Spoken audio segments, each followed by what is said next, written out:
Hello, I am Nathan, but the truth. Got kind of a fun piece to give you today. I've had about 5 or 6 fellas that have asked me, "Are you sure you want to be talking about this online like this on social media? Your plans?" I said, "Why, of course. I think no better place. Um, my enemy's all around. If I was trying to duck and hide and all scary, then I'm not the person to take on my enemy. My enemy is a bad SOB. Um, taking on um, evil, injustice, and all that other good stuff is what religions tell their parishioners that they should be prepared to do, willing to do. I'm not taking a religious stance or even a military stance at this juncture. I call out the devil. Tell me he is the devil. Okay. I'm not afraid. And I don't want anyone standing with me to be have that type of fear. Ever since I was young, I never processed fear the way normal people anyway. Maybe it's some type of dysfunction with me or something. I don't know. Something ain't right. Or maybe something is very, very right. Because when you sit up and I've seen people do this, groups do this, sit up and act like they're just so worried about the alphabets down there in DC infiltrating. They're going to come in anyway. Okay.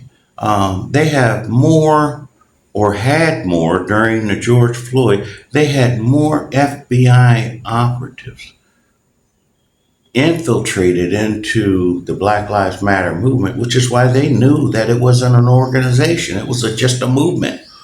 They was trying to find the heads, okay? And there wasn't none of that.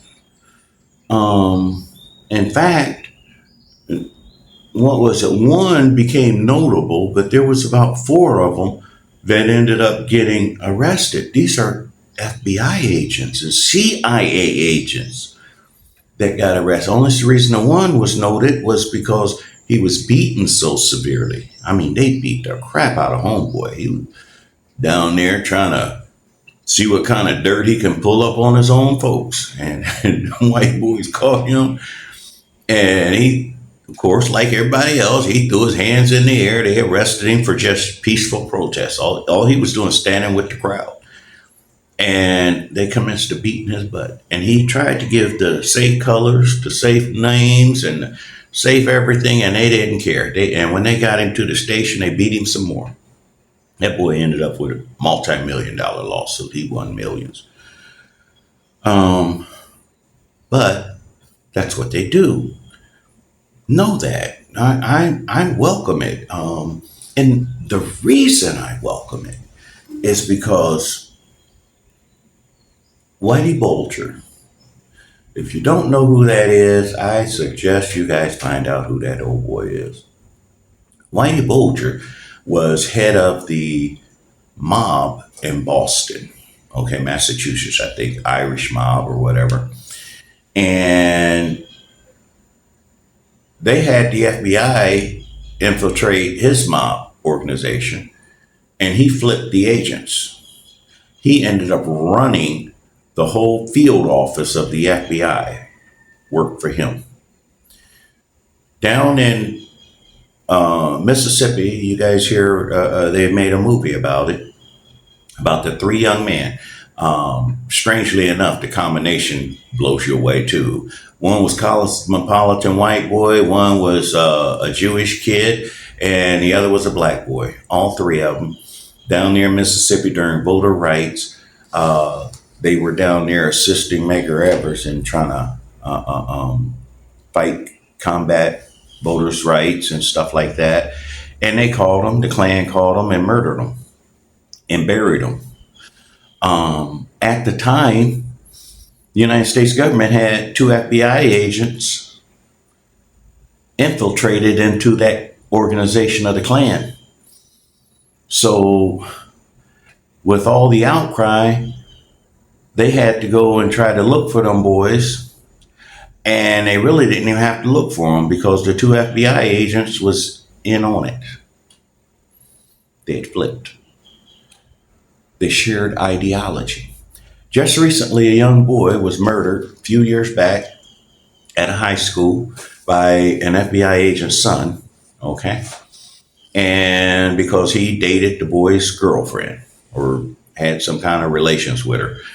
So the white boy got his friends together and they called this number one athlete down there in, I don't know what state that was. I think it was Louisiana.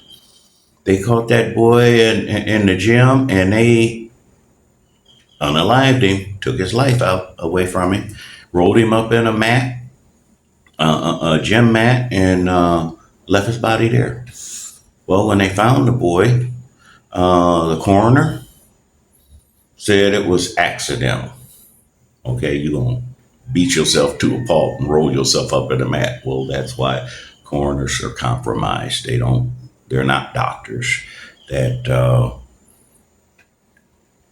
adhere to the Hippocratic Oath. Okay, so the coroner lied, and because the boy's dad was an FBI agent, they shipped his body off.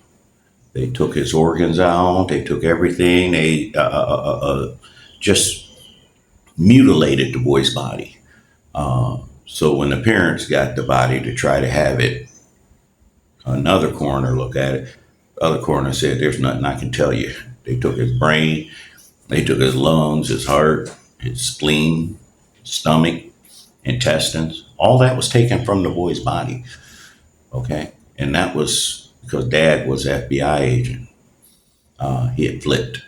Okay, I use the word flip. What I'm saying is they share the same ideology. Okay, and so when they go into these organizations to flip these organizations, well, they share the same ideology. They're not going to arrest these guys. They don't anymore. They stopped infiltrating white supremacist groups. They won't send agents in because they'll flip. Okay, they share the same ideology. They don't have a problem with killing young teenage black kids. Okay, or grown men like me. They'll do it in a heartbeat. That's how they made their bones. Most of them have to be a police officer before they could go in and be an FBI agent or a CIA agent anyway. They have to have worked in law enforcement. So when you know that, you know what you're dealing with. Okay. US Marshals. The US Marshals program is, wow, they're compromised. When they do what's called joint task force, okay, that means they have a US Marshal, ATF, okay, DEA working with local police. All right, that's joint task force. The policemen, they kick in the wrong door, they kill somebody. Those federal agents can have weight over the police officers. They could, hey, put a stop to it, get them officers thrown in prison by just telling their story because they're federal agents. Them federal agents look the other way. They're on that task force. So now they're owned by the police. See, they cannot, those are the only people who can arrest police officers other than police officers within the department. But they're the only people who can swoop in and shut down the whole police department. Those US Marshals. And they've all been compromised. They work with the police in doing all the dirt you see these policemen doing. So every time you see these big SWAT teams and these big so-called joint task force and they looking for old Thug Master G, and he just because he got felony warrants, they go and kick in the whole neighborhood's door, flash banging people and shooting them up. Not for looking for the big bales and bales of drugs that's brought into this country every day. They're not looking for that. So they've been compromised. All of them have. So trust me, they send black agents to come and listen to Nathan talk. That black agent may be a Steven from Django, but they don't know that. Okay. They're going to consider the possibility that that old boy is going to wake up hearing Nathan talk, because Pookie and Ray Ray wakes up when I talk to them. They come alive. Okay. You guys, them jokers that's 40, 50 years old, they grew up during a time where Tupac and all them was telling them how to kill somebody, black, how to, that they mama and was bitch this, bitch that, and the only word to use to describe yourself was dog or nigga. And so therefore, I cannot communicate with them all that well. But Pookie and Ray Ray, nobody ever really told them that they weren't allowed to defend themselves, and they're a little pissed off because they can't. And they like talking to me. And so you get some of these black FBI agents, and they come calling themselves infiltrating and wanting to hear what Nathan got to say. They're going to get scared because they're going to hear a lot of truths. And I'm going to tell them exactly what goes on in their department, in their offices. And they're going to get nervous and scared. And I'll tell you why. There was a TV series called 24 with Kiefer Sutherland. And the unique thing about that show, that man fought so hard for America, okay? Supposedly, he's doing these undercover missions and he's running this and running that. But as soon as something went wrong, somebody out of that office was removed out of that office, taken in the back room, and in essence, waterboarded, tortured. Okay? You working for somebody that's not loyal to you.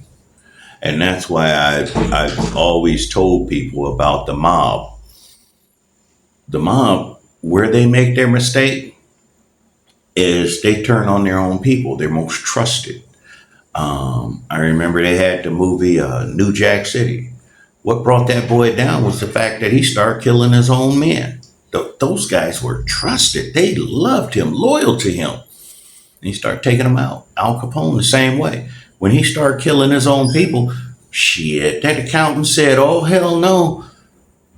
He don't love me. He's not loyal to me. I'm going to stop being loyal to him. And ran to Elliot Ness and said, hey, listen, buddy, I got something for you. Okay, save my skin. And that's the way it is with all of them. Well, the US government is the same way. They trust no one. They are so damn paranoid. I'm not going to be paranoid. You send your agents to me and I'll flip their asses. Okay, I'm not going to go running around. I'm going to tell them, y'all can have your badges out. You don't need to hide that. Shit, wear your badges proudly. Come talk to me. I ain't got nothing to say to you that's secretive. I'm not plotting to do anything evil to the government. All I'm going to do is let you motherfuckers burn your house down. I'll give you matches and I'll give you gasoline to do it.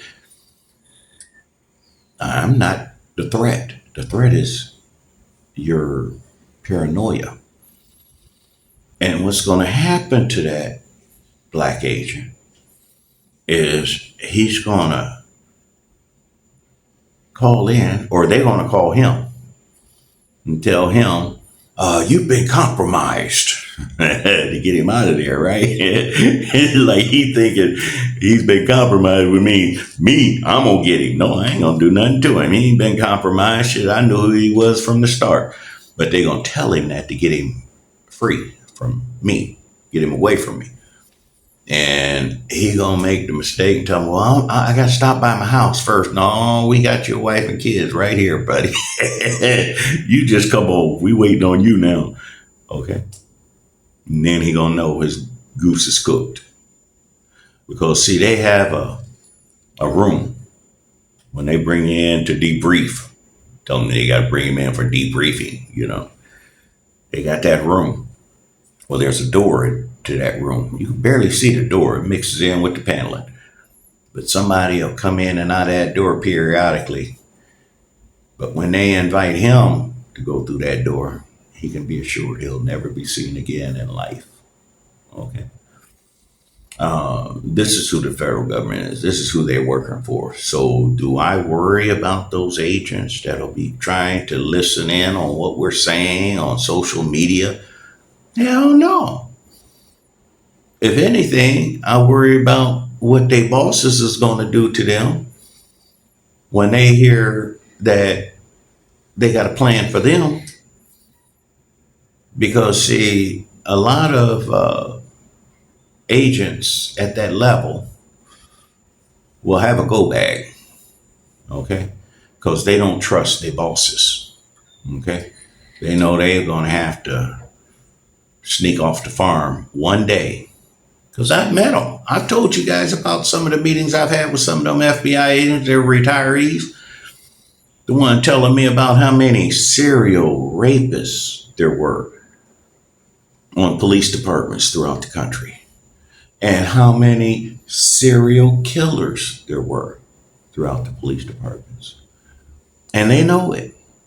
And whenever somebody come up missing, a good portion of them, last sightings was with a police officer. And you guys say, no, that ain't true. I didn't hear that. Well, you guys probably should pay attention, because they have a database. Every time a policeman pulls somebody over for anything, and he uses that radio to call in that stop, that name and information goes straight to the FBI. I don't know if you guys knew that or not. That boy in Arizona, young black man that went out there for a job, and he's environmentalist, so he's out there in the countryside. They found his car. Everything about that situation was ugly. And then come to find out, on the night he went missing, he had been pulled over by a police officer. That was the last time he'd be seen. See, y'all think when they pull people over, some of these videos y'all see, a lot of them aren't on video. Look at Mississippi. Mississippi got their graveyard. 75% of the people buried in that graveyard are not identified. They just they kill them and they put them in the ground. They have their own burial grounds, okay? These guys got some shit they've been doing across this country. Yeah. So know that. These some bad folks, and they can't be trusted. And like I said, I'm not one to be all afraid to put my intent out on social media. I do that because I'm going to attract brethren that understand we need to get together. This is what we need to do. And I don't give a shit what. They can't stop us. They can't stop me. They can't. Right now, if somebody popped me, my videos would then go super viral, because you know how folks love to sit up there and come with conspiracies. Okay. And somebody would take the reins because they'd understand how easy it is. Because see what it is, most people don't know how easy it is. And when I tell you how easy it is, and then when you have Billy Carson telling you how easy it is, and Billy Carson's one of the fourth smartest men in the world, global.